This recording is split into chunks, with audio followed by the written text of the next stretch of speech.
በአንድ ደቂቃ ብቻ ትራንዚሽን መሸጋገሪያንና ቪዲዮዎችን መቁረጥ አሳያችኋለሁ። ወደ ቪዲዮ ካፕከታችንን እንከፍታለን። ኒው ቪዲዮ አዲስ ቪዲዮ አስገባለሁ። የራሴን ቪዲዮ የምፈልገው ቦታ ለምሳሌ እዚህ ጋር ከሆነ የመጀመሪያው ስቴፕ የሚሆነው ምንድነው?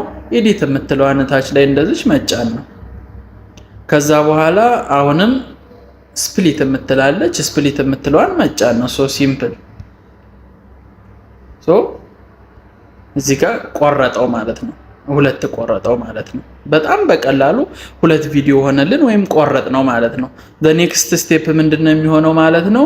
በሁለቱ መካከል ትራንዚሽን ማስገባት ወይም አንዱ ቪዲዮ አልቆ አንደኛው ቪዲዮ ሲጀምር በምን አይነት ትራንዚሽን ይሆን ወይም በምን አይነት መሸጋገሪያ ይሆን የሚለውን ደግሞ እንስራው። እዚህ ጋር ያለችው የነጭ ሆና አራት ማዕዘን ነገር ነች። እሷን ክሊክ ስናደርግ የትራንዚሽን አይነቶችን ያስመርጠናል ማለት ነው። እንየው። የምትፈልጉትን ብቻ ለቪዲዮአችሁ ይመቻል የምትሉትን ትራንዚሽን መምረጥ ትችላላችሁ ማለት ነው። እኔ ለምሳሌ ይሄንን መረጥኩት። ሉክ ከዚህኛው ቪዲዮ ወደዚህኛው ቪዲዮ ስንሄድ ትራንዚሽኑን ማየት ትችላላችሁ።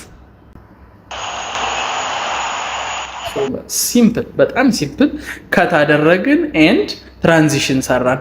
በትራንዚሽን መካከል ደግሞ ሳውንድ እንዴት ነው የምናስገባው ኤንድ ደግሞ ፈርዘር የኤዲቲንግ ቱልሶችን በጣም በቀላሉ መንገድ በቀጣይ ቪዲዮ ፓርት 1 ፓርት 2 እያልኩ ሰራዋለሁ። ይሄ ፓርት 1 ነው።